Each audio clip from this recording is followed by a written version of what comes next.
Agradeço imensamente o convite de todos vocês, de toda a equipe e a plateia que está nos assistindo nesse momento. Eu espero contribuir nesse tempo aí que eu estarei com vocês. Espero que seja muito bem aproveitado.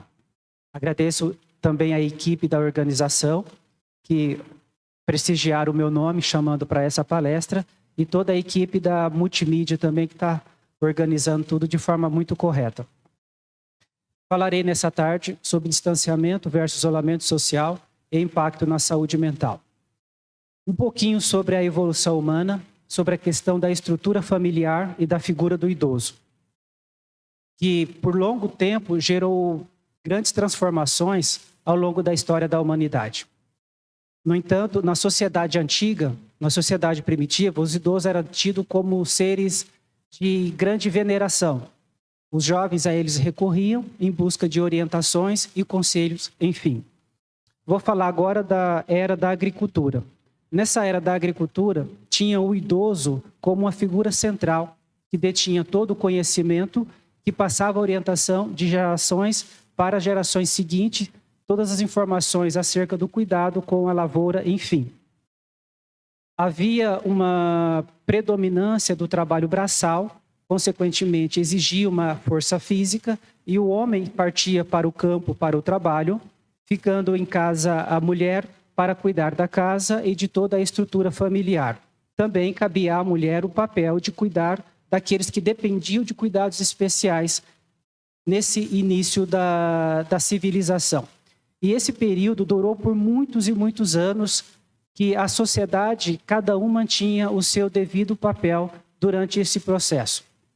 Na sequência, nós temos a era industrial, que é a era da produtividade, onde exigia uma migração da força de trabalho do campo para as grandes metrópoles, para as grandes cidades. Nesse processo, havia uma exigência maior da força de trabalho, mas de uma forma de maior conhecimento, ou seja, a força bruta já não era tão necessária quanto antes. Nesse período, a mulher começa a ocupar o papel do trabalho fora de casa, consequentemente, os cuidadores passam também a ser funções destinadas aos homens também. É um período em que exige uma certa faixa etária, que o capitalismo tem essa exigência, dada a uma necessidade de uma grande produtividade também. É instituído a aposentadoria e aquele idoso que tinha toda uma necessidade, uma importância no meio social e no núcleo familiar, deixa de ser importante nesse processo, nesse momento, porque há uma necessidade maior da juventude para executar esses trabalhos. Depois nós temos a era do conhecimento e da tecnologia, pois nesta era, o detentor do conhecimento passa a ser aquele que tem um domínio maior sobre a tecnologia. Tecnologia que está muito acessível às crianças. Logo, o idoso, para fazer alguma atividade, alguma questão na tecnologia, precisa pedir orientação ao filho, ao neto, ao sobrinho, enfim, tirando dele essa questão de ser o papel principal, o detentor de todas as informações. E nesse processo da era da agricultura até a era do conhecimento e da tecnologia, o idoso ele passa de uma questão, de uma figura central para aquele que não produz, que gera alguma questão de dependência, consequentemente a necessidade do cuidado das pessoas à sua volta. Diante disso, a gente impacta também na necessidade humana das relações sociais, pois nós, desde o nascimento, o bebê ele precisa do olhar da mãe, do cuidado dos adultos, para que ele consiga sobreviver, porque nós somos prematuros, nascemos com muitas deficiências e muitas faltas, que sem o cuidado do outro não conseguimos sobreviver. Essa criança cresce e no núcleo escolar também precisa, além de obter o conhecimento, tem a necessidade de ter também as relações sociais. Na adolescência é muito importante essa questão de relações sociais e na vida adulta, na vida acadêmica, bem como na vida profissional também. Ou seja, nós dependemos constantemente das relações sociais de um do outro, pois o homem necessita viver em grupos sociais, nas quais as relações interpessoais são altamente complexas.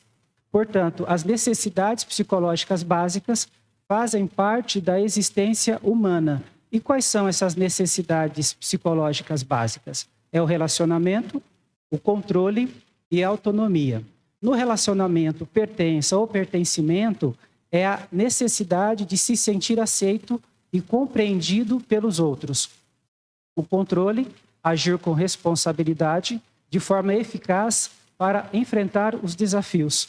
E a autonomia, de se manifestar e endossar suas crenças, suas ações ou crenças, de ser capaz de iniciar tarefas e de tomar decisões e assumir as consequências do próprio comportamento. Lima, em 1970, afirma que o grupo é a própria condição psicológica de maturação, tanto na área afetiva como também na área intelectual. Sem o grupo, não cresce a inteligência e nem se forma o amor.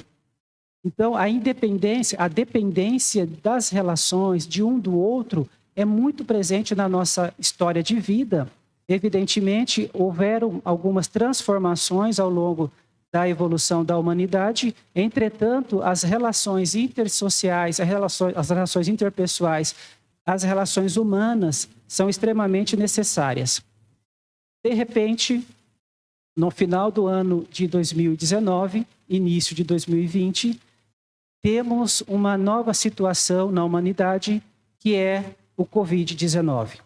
Esse, chegando ao Brasil em meados de março, segundo as informações oficiais, passa a exigir um novo comportamento de todos os cidadãos, de todas as pessoas, enfim, que passa a ser necessário o distanciamento social e o isolamento social também. O que é o distanciamento social? É restringir a aproximação entre pessoas como forma de combater e controlar a disseminação da doença. E o isolamento social, separar pessoas sintomáticas ou assintomáticas que foram contaminadas ou estão com suspeita. Nesse momento, eu gostaria de trazer aqui uma fábula, que é o dilema do porco-espinho, que é uma metáfora que diz o seguinte: numa noite de muito frio, ocorreu uma necessidade desses porco-espinhos estarem juntos para conseguir sobreviver. Estando juntos, eles conseguiam ter uma troca de calor de corpos, automaticamente conseguiriam sobreviver. Estando isolados, separados um dos outros, o frio intenso não permitia que eles sobrevivessem. Porém, tem uma questão que é complicador nessa história. Quando eles estavam juntos, para garantir a sobrevivência, acabavam ferindo-se uns aos outros através dos espinhos que eles possuem.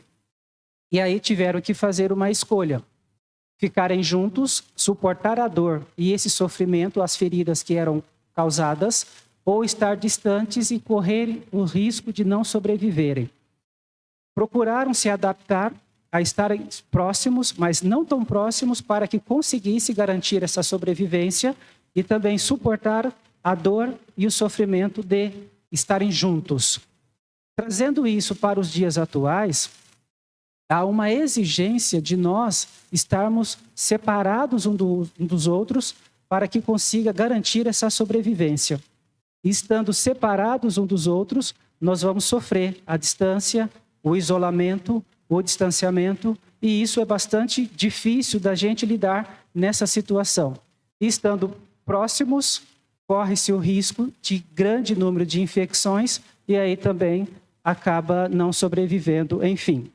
É natural que diante desse cenário todo ocorra as questões de saúde mental, que acabam sendo impactadas também neste momento. E alguns estressores da quarentena, que são a necessidade de afastamento de amigos e familiares, incerteza quanto ao tempo de distanciamento, o tédio, o medo. Alguns transtornos mentais podem ser desencadeados pela quarentena, tais como os transtornos de ansiedade, depressão indícios do comportamento suicida. Aqui eu gostaria de puxar um gancho e falar um pouquinho mais sobre a questão do estresse. O estresse é algo necessário para a nossa existência. E existem graus de estresse. Nós temos o estresse positivo, que é aquele que, diante de uma situação, traz um determinado desconforto, entretanto, busca-se a adaptação, tem o crescimento e a evolução. O estresse tolerável ou suportável é aquele estresse que, apesar de me trazer um desconforto um pouco maior, mas eu consigo superar, ter uma evolução e ter um crescimento também. Consequentemente, o estresse tóxico é aquele em que somos expostos a situações difíceis por um longo período, automaticamente isso acaba afetando a nossa saúde física e mental. Quando iniciou-se os primeiros noticiários sobre a questão da Covid-19, imaginávamos, pelo menos eu imaginei, que haveria uma necessidade do isolamento que duraria 15 dias, um mês aproximadamente. No entanto, já passaram-se vários meses e estamos convivendo com essa situação. Não tem como não dizer que não há nessa questão um estresse tóxico que acaba influenciando na nossa saúde física, psíquica, enfim. Também, esse distanciamento acaba impactando nas nossas emoções, que a incerteza quanto ao tempo do distanciamento pode gerar tédio e medo, que pode gerar os transtornos mentais. Falando em questão de emoções, o medo, eu, lendo os artigos e pesquisando durante a elaboração dessa apresentação, vi que vários artigos pontuam emoções positivas e emoções negativas. Eu penso um pouco diferente sobre essa questão. Na minha visão, todas as emoções são positivas. A situação, problema, eu enxergo quando do mau uso dessas emoções resultam em situações que trazem consequências negativas e determinado tipo de sofrimento. O medo, assim como a raiva, a tristeza, a alegria, a surpresa, o nojo, o desprezo, são emoções básicas, que significam que essas emoções básicas nos protegem e nos ajudam no processo de evolução e crescimento. O medo, por exemplo, ele me protege diante de situações ameaçadoras. E é importante que ele esteja presente também na nossa vida. Diante da situação que estamos vivendo, da questão do coronavírus, enfim, o medo é aquele que faz com que eu tome alguns cuidados. E a melhor prevenção para a Covid-19 é exatamente a questão da higienização e o uso de máscara, segundo as orientações dos órgãos oficiais do governo. O medo é aquele que vai fazer com que eu tome alguns cuidados nas minhas relações sociais, é aquele que vai fazer com que eu procure higienizar as minhas mãos com maior frequência, utilizando a máscara, utilizando o álcool em gel enquanto não tiver a possibilidade de água ou sabão. Porém, esse mesmo medo que está me ajudando e me protegendo, ele poderá, na ausência dele, fazer com que a pessoa ela se arrisque mais e não se preocupe com esses cuidados, colocando-se em risco a sua saúde e a integridade física, enfim. O medo, quando ele é em excesso, não que o medo exatamente venha provocar os transtornos mentais, mas ele pode contribuir para essas questões, porque o medo em excesso ele acaba paralisando, que de fato é o papel do medo. Posteriormente vem a tristeza, que é que é aquela emoção que faz com que nós olhamos para nós e, de certa forma, refletimos sobre a nossa vida e buscamos saídas para conseguir superar algumas dificuldades.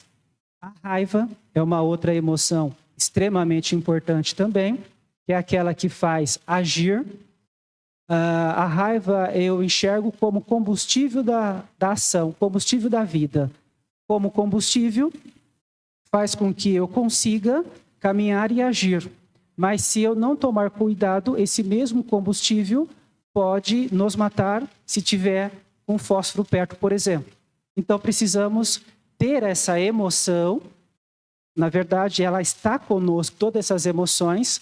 O que vai fazer a diferença entre a saúde ou a doença, entre o transtorno mental ou não, é conseguir lidar com as emoções.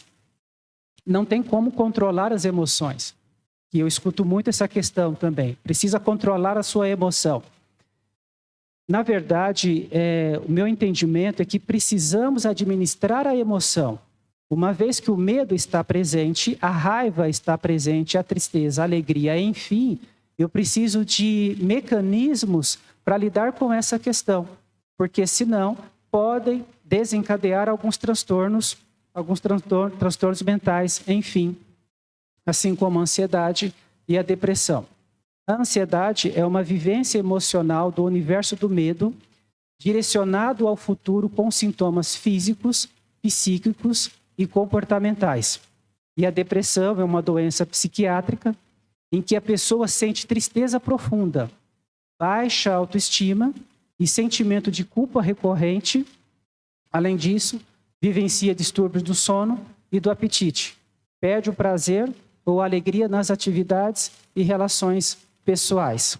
Então, aqui estão alguns transtornos de humor que carecem de cuidados desde o início, todas as questões das emoções básicas das nossas relações, para que eu consiga ter uma saúde melhor, apesar de toda a dificuldade em que estamos vivenciando. Também é um período em que a gente vivencia muitas perdas, e é um período também em que não temos tempo de despedidas, e é sempre um ciclo que não se fechou. Nós, culturalmente, a nossa cultura brasileira, os ritos de passagem, que compõem os rituais de despedidas, estão sempre naturalizados no cotidiano e que sua suspensão, ainda que justificada, é cercada de incredulidade e sofrimento. Ainda que justificada, ainda que existem protocolos que são necessários para a proteção, mas acaba impactando diretamente na saúde emocional, uma vez que o familiar não tenha condições de finalizar aquele processo. O próprio velório, enfim, ele tem uma função extremamente importante. É o momento em que os familiares conseguem ter a oportunidade de vivenciar aquele momento, olhar para aquela pessoa que tanto significou em seu meio familiar e conseguir falar sobre essa história, repetir várias vezes, na medida em que vai se repetindo, vai conseguindo um sentido para aquela situação e para aquele momento também. Nesse momento de pandemia, esse momento de interação em que as pessoas recebem o conforto, o abraço, o apoio de todos, acaba sendo interrompido de uma forma violenta e muito brusca também, que impede as famílias, o familiar, de conseguir vivenciar esse processo do luto e elaborar todas as fases do luto. E o luto, ele pode se tornar um luto patológico ou um luto difícil quando o familiar, quando nós somos impedidos de vivenciar esses processos, desde a notícia da internação, do processo de adoecimento, da internação, da notícia de óbito e até o processo do serviço fúnebre também. Ficamos privados de conseguir permear por esses estágios do luto, que é a negação, a raiva, a negociação, o barganha, a depressão, a aceitação e enfrentamento. A negação, ela está presente no momento em que nós recebemos uma notícia que nos choca e que é muito impactante na nossa vida. Automaticamente, a gente busca alguns recursos dizendo que não escutei isso, o profissional que deu essa informação se enganou de alguma forma, daqui a pouco ele vai voltar aqui e vai dizer que não é verdade, que ele se enganou, enfim. Eu seguro com muita firmeza nessa questão, negando a todo instante que isso aconteceu, que passamos por essa situação. Depois desse processo de negação, de não aceitação, vem a raiva, em que compreendemos de fato que é verdadeiro, que não tem como ser algo que eu até então estava negando, é real, está ali.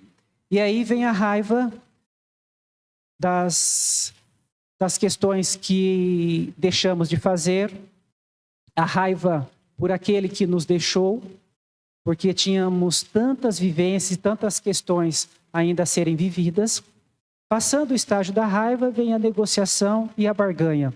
A barganha, a negociação e barganha, sempre vamos tentar negociar de alguma forma a situação, colocando até situações no sentido de que tem tantas pessoas, né, ruins, e justamente essa pessoa que eu amo que está indo embora. Por quê? Nós vamos recorrer a alguns questionamentos, enfim, nesse momento, e em seguida vem a questão da depressão, que é uma tristeza profunda, mas que faz parte desse estágio e desse processo do luto. Na depressão, eu vou sentir culpa por ter autorizado determinado procedimento, eu assinei aquele documento, culpa por não ter levado o familiar ao hospital na hora que percebeu que não estava bem, culpa por ter levado o familiar ao hospital e autorizado um procedimento. Então, é um estágio que também é muito importante estar sendo vivenciado, para que a gente consiga ter a aceitação, a compreensão e encontrar um sentido para aquele que se foi. A espiritualidade é uma saída, que ela é transcendental.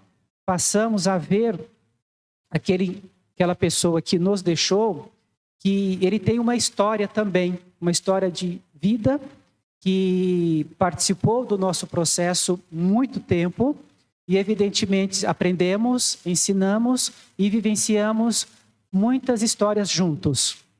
Que a partir daquele momento não haverá mais histórias, somente lembranças. Perder um ente querido não é tão diferente de perdermos um membro do nosso corpo por alguma necessidade de amputação. Quando perde esse membro do corpo, dói, tem a ferida, tem a dor da cicatrização, todo o processo. Contudo, vai cicatrizar essa ferida, mas nunca mais será como antes. Se eu perdi uma mão, ela vai cicatrizar, ela vai sarar. Eu vou aprender a conviver com aquela perda, entretanto, não será mais como antes. Então, esse momento de pandemia, com todos esses protocolos, né, faz com que nós temos que nos adaptar às situações praticamente até que conseguimos seguir o que é necessário. Mas emocionalmente já não é tão fácil assim. Vivenciar essa situação é extremamente delicada. E eu vejo uma questão entre emoções, que eu falei no slide anterior, e vivemos numa dualidade, posso dizer assim, entre razão e emoção. A razão, ela nos torna sociáveis. A razão faz com que, de repente, nas relações sociais que eu tenho, eu preciso, às vezes, suportar uma pessoa em determinada situação em nome de algumas questões maiores, né? De algumas questões institucionais, enfim. A razão me faz isso. Emocionalmente, se eu for dominado pela emoção, a gente pode externalizar uma raiva, né? Uma agressividade, e aí terá consequências. Então, seguir um protocolo, seguir todo esse processo do trabalho da despedida de um familiar, nós nos amparamos na razão, mas a emoção está ali presente. E essa emoção, ela precisa de tempo para conseguir assimilar as questões, e é o tempo que nós não temos, que é a questão da elaboração desse processo de luto. Sofremos muito com isso, nós. Entretanto, o idoso, ele vai sentir muito mais essas questões. Porque a cada momento e a cada situação, ele vê mais próximo a ele essas questões de perdas também. E cabe a nós, cuidadores, proporcionar a esses idosos alguns cuidados que são extremamente necessários. É importante que nós, enquanto cuidadores, consideramos as reais necessidades do idoso. E de que forma podemos considerar essas reais necessidades do idoso? Ouvindo, compreendendo e ajudando-os nesse processo através da potencialização da autonomia e da sua independência também. A autonomia, que é a capacidade de tomar decisões, que com o tempo as debilidades vão impedindo que a gente consiga ter essa autonomia, e também a questão da independência, que é colocar a capacidade de tomar decisões em prática. Ou seja, precisa do outro para poder estar executando algumas atividades, ainda que sejam básicas.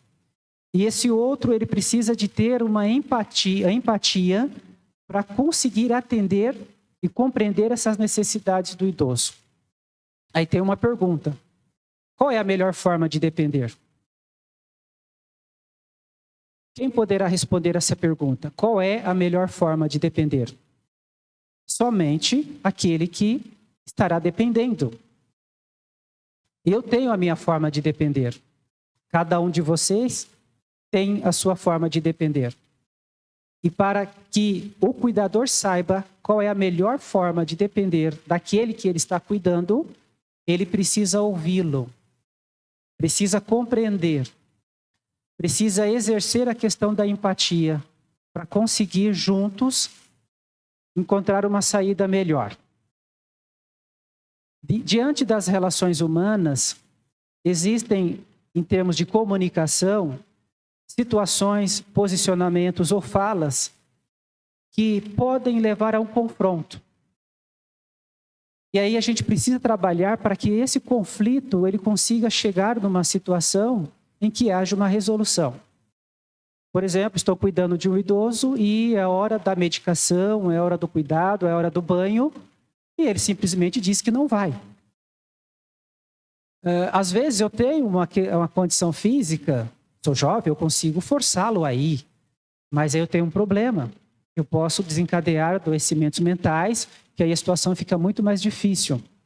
Então é o momento de exercer muito essa habilidade de negociação, de fazer com que ele atenda às necessidades que são necessárias, mas sem impor. Por exemplo, é hora da medicação, ele precisa tomar algum remédio que é necessário para o seu organismo. Fazemos a proposta, vamos tomar o remédio. Ele diz que não quer. Olha, eu entendo que o senhor não quer, mas é importante, porque senão terá algumas complicações.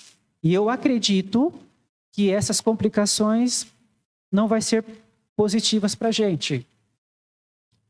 Procurar dar essa autonomia ao idoso é de extrema importância. E também a adaptação do ambiente.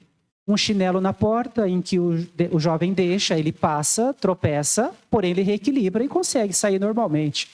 Já o idoso já tem essa dificuldade de locomoção. Tapetes no chão, é importante tomar alguns cuidados. E também a importância dos vínculos afetivos. Inicialmente, no início da apresentação, eu já disse da importância das relações humanas. Chegamos no momento de pandemia em que diz afastamento, distanciamento. Felizmente, nós temos a tecnologia, essa mesma que nos proporciona estar comunicando com um grande número de pessoas à distância. Então, é o momento de colocar o idoso também para esse tipo de atividade e conseguir incluí-lo nessa situação. Hoje temos a possibilidade de realizar videoconferências, reuniões familiares. Então, é o momento da gente estar realmente utilizando e incluindo o idoso dentro dessa questão. Aqui eu falarei de alguns cuidados com a saúde mental do idoso. É uma questão bastante normativa, né? Bastante já falada nos meios de comunicação, mas eu acho importante estar frisando aqui novamente. Evite ficar concentrando e única e exclusivamente nas notícias relacionadas ao coronavírus. Programas repetidos e a questão das fantasias frente à doença. Hoje, desde o início da pandemia, enfim, temos uma disseminação de muitas e muitas informações que até nós, se não tomarmos cuidados, a gente enlouquece também diante dessa situação. Então, é importante estar selecionando algumas informações para estar assistindo, enfim. Programas repetidos. De repente, vou ligar a televisão, né, que vai ajudar a pessoa se ambientalizar e estar mais presente no momento. Ligo no horário da novela, é uma novela de 20 ou 30 anos atrás que está passando. Então, é importante esclarecer para o idoso também, porque haverá questionamentos. Mas esse ator não morreu, esse não faleceu, enfim, mas está aí ainda, como que é isso? Então, é importante estar esclarecendo também, até nessas coisas mais básicas, enfim.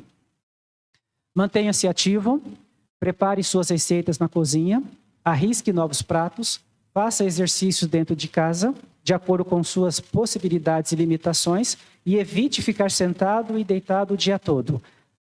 Essa parte fala da autonomia para o idoso, de dar a ele as possibilidades diante das suas limitações, condições para que eles as realizem, mesmo com as dificuldades. Porque o sentido da vida é evoluir. O bebê, o adulto, diante de todo o seu desenvolvimento da vida humana, e o idoso também. O objetivo é sempre evoluir, mesmo de acordo com as suas limitações, enfim. O distanciamento e isolamento social não significam solidão. Façam contato com os familiares e amigos por meio de chamadas de vídeo ou de redes sociais. Utilize o serviço de entrega a domicílio. Mantenha a espiritualidade ativa. Independente de sua crença, a espiritualidade contribui com o envelhecimento saudável. Medite, ore ou reze. Cultive cautela, paciência e sabedoria. Não é hora de flexibilizar o isolamento social. Todos podem e devem fazer a sua parte respeitando o distanciamento. E esta vai para os netos e filhos. Não infantilizar o idoso. Isso pode afetar sua autoestima. Deixe que eles expressem seus desejos e opiniões. E mantenha a autonomia, definindo os horários para realizar as tarefas do dia a dia e ofereça ajuda quando for necessário. Então, temos o hábito, meu nenenzinho, meu filhinho, sempre diminuindo, né, aquele ser que tem toda uma história, que tem toda uma vida. Entendemos que é na melhor das boas intenções, mas ao infantilizar esse idoso, eu estou automaticamente tirando dele algumas condições, né, até mesmo de autonomia e independência, ainda que sejam limitadas devido ao avanço da idade, enfim. Bem, agora fico aberto a perguntas, né, para a gente conversar um pouco.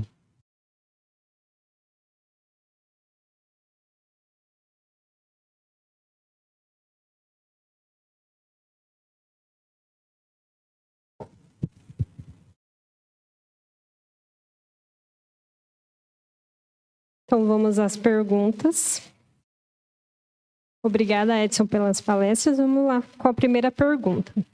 Como podemos ajudar os idosos a aceitar as mudanças do envelhecimento? As mudanças é realmente difícil para todos nós, né? Toda mudança vai exigir uma readaptação e isso gera o estresse. O grande desafio nosso é fazer com que esse estresse ele seja positivo, sempre buscando a orientação através de uma forma empática e, principalmente, o que é fundamental é escutar esse idoso. Deixe falar.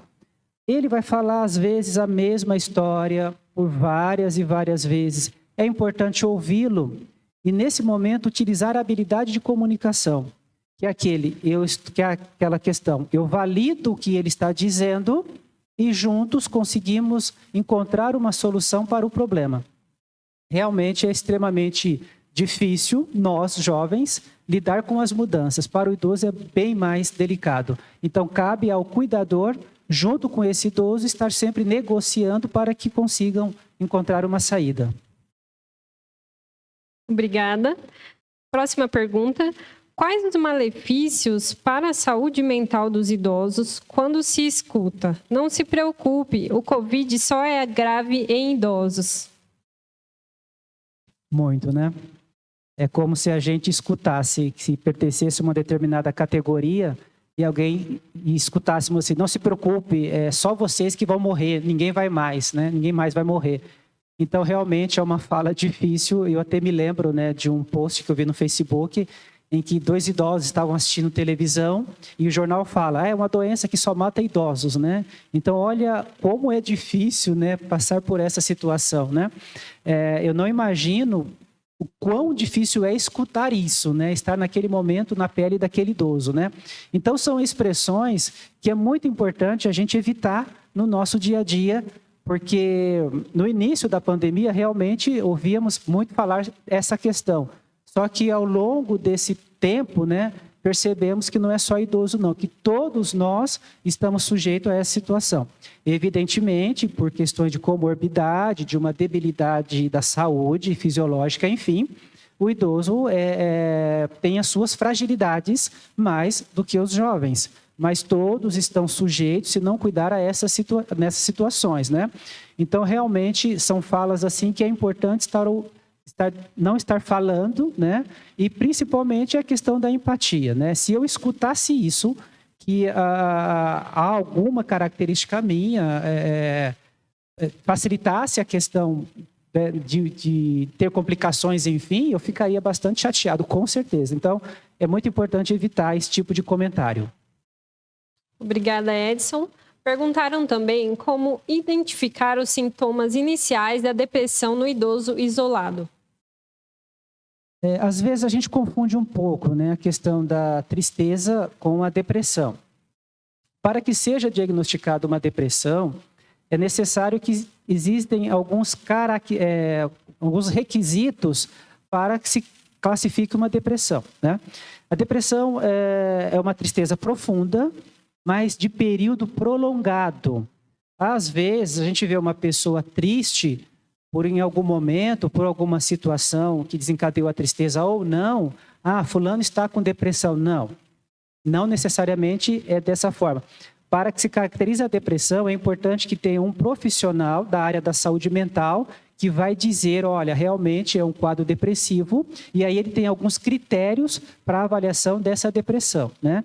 Lembrando, como falei no meio da apresentação, as emoções, elas fazem parte da nossa vida e é importante que elas estejam presentes, né? A tristeza é uma emoção extremamente importante. Então, é importante a gente observar que o fato da pessoa estar com uma tristeza em determinado momento não significa que seja uma depressão. Mas se perceber que é uma tristeza por período prolongado, é muito importante buscar uma ajuda profissional. Uma consulta com um psicólogo ou com um psiquiatra ou um clínico geral, enfim, que vai conseguir dar esse diagnóstico para o paciente. Muito bem. Edson, o que fazer quando o idoso não quer fazer o isolamento? Esse é um desafio tremendo, muito difícil mesmo, né? É na base da comunicação mesmo, né? Não tem outra saída. Mas se eu trancar o portão e trancá-lo dentro de casa e fazer isso, não tem jeito, né? É conversando, é orientando, é apresentando as informações, né, que tenham fontes seguras, é orientando, né? Eu também, né, tenho familiares nessa questão e realmente é bastante difícil a gente conseguir um acordo com eles, né? Então, pelo menos assim, no meu caso, eu procuro sempre estar conversando, estar orientando, né? E estar negociando de alguma forma, né? Assim, para que não tenha necessidade da gente ser tão radical e vamos proibir, vamos fazer isso. Eu não sei, eu vou sempre para a questão da comunicação e de buscar ouvir e compreender esse idoso, né? Então, assim, eu acredito que isso é fundamental. É muito difícil, né? Não somente para o idoso, mas para nós também. Ter que ficar dentro de casa, trancado, enfim, e a gente precisa buscar esse recurso da razão para conseguir administrar essas questões emocionais também. O mesmo vale para o idoso. Claro que é com uma dificuldade maior, né? Que existem conflitos, enfim, mas compete a esse cuidador ou a esse familiar estar usando a questão da negociação para conseguir convencer esse idoso da gravidade do momento que nós estamos passando, né? Próxima pergunta foi: como ajudar aquele idoso que não aceita bem a posição dos filhos, que não foi um bom pai ou mãe e quando fica debilitado, a família tem resistência em acolher? Como ajudar ele? Nessa questão, eu sempre penso assim: uma pessoa, ela consegue dar ao outro o que ela tem. Realmente são situações que a gente vivencia no âmbito hospitalar, no âmbito social também com uma certa frequência, né? Mas um recurso que eu procuro usar bastante dentro das minhas orientações é uma necessidade. Ele precisa de ser cuidado. Temos, por lei e obrigação, de amparar os nossos idosos. Nem sempre o familiar consegue ter condições para colocar um cuidador para cuidar desse idoso. Porque o profissional já vai conseguir lidar com ele de forma profissional, sem ser uma questão afetiva, como nós temos com eles, né? Mas o pensamento que eu tenho e procuro compartilhar nessas questões é sempre reconhecer que aquele pai, mãe, avô ou, né, o idoso, enfim, ele deu para mim o que ele recebeu da história de vida dele. Consequentemente, a infância dele, né, e a gente sabe, voltando algumas gerações para trás, como que era o núcleo familiar, enfim, todas essas questões, né? Hoje a gente passa por uma democratização maior no âmbito familiar, que dá mais voz às crianças, enfim, essas questões. Em algumas décadas atrás, né, e nos tempos dos nossos avós, enfim, a criança não tinha voz nenhuma, né? Então, os nossos avós, os nossos idosos viveram nesse ambiente, nessa situação. Logo, eles não vão conseguir, evidentemente, terão dificuldades de passar para as gerações futuras aquela questão do amor, do cuidado, do carinho que é tão presente nos dias de hoje, né? Então, estamos diante de uma situação delicada.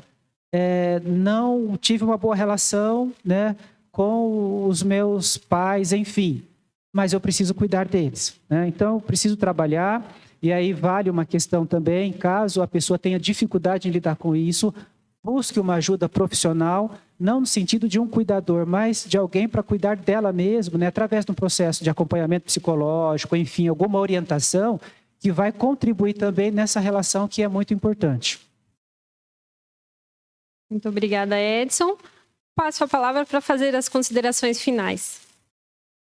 Eu agradeço, né, mais uma vez a audiência, a todos aí que participaram nessa tarde. Reitero novamente o agradecimento a toda a equipe, a todos os cuidadores, né, e que se propõem a fazer pelo outro de uma forma com muito amor, com muito carinho e com muito afeto. Me vem agora, aliás, não agora, mas gostaria de deixar aqui um poema final, né, que eu acho muito rico e que realmente vem dizer todo esse trabalho que está sendo feito aqui com toda essa equipe e com todos que estão nos assistindo também, que é um poema do Papa Francisco, que diz assim: os rios não bebem sua própria água, as árvores não comem seus próprios frutos. O sol não brilha para si mesmo, e as flores não espalham sua fragrância para si. Viver para os outros é uma regra da natureza. A vida é boa quando você está feliz, mas a vida é muito melhor quando os outros estão felizes por sua causa. Papa Francisco. Então, esse trecho resume tudo o que nós fazemos aqui, de fazer pelo outro com muito amor, carinho e cuidado e empatia. Muito obrigado a todos.